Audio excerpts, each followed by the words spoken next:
Whoa, whoa, whoa, whoa, whoa,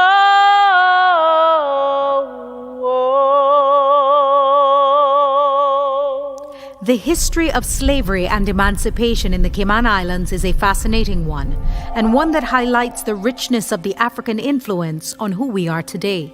The journey of enslaved people like Long Celia to our shores is believed to have started as far back as 1730 with the arrival of the early settlers. George Galt, from his writings in The Island of Grand Cayman 1773, estimated that there were some 39 families made up of 200 whites and, quote, above the same number of Negroes and mulattoes, end quote, in those early years.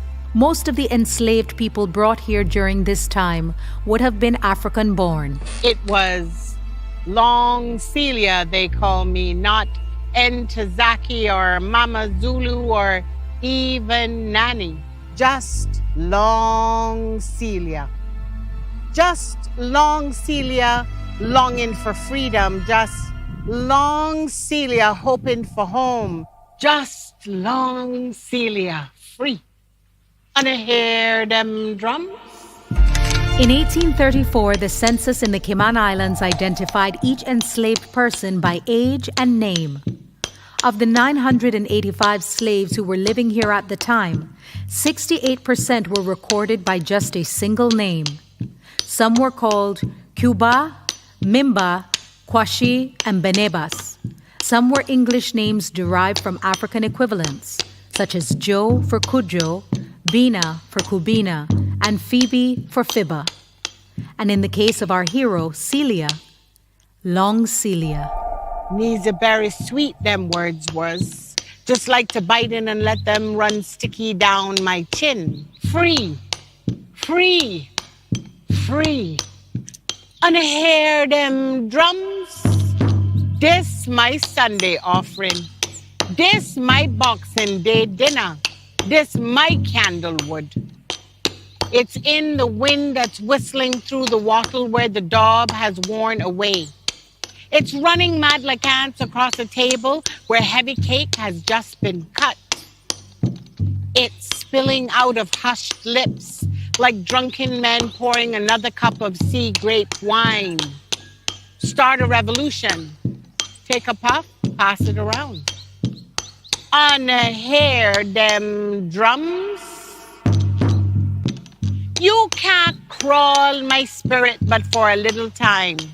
I feel the light you cannot see, and I will swim back home to lay my clutch where I began to be, and this ironwood don't sink. And I hear them drums. Enslaved people toiled the land to grow their own food and worked logging wood and cotton for export. Their contribution to our tangible heritage is evident.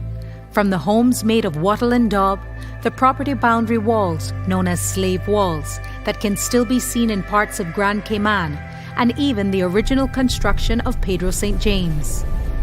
The impression of their work is indelible, but as with all enslaved peoples, they long to be free, and that is what makes the story of Long Celia so moving and symbolic to us today. She was a hero whose daring to want her freedom came at a price. Sarah, you a gap-seeding duppy. You a blackguarding telltale dead woman. You lie.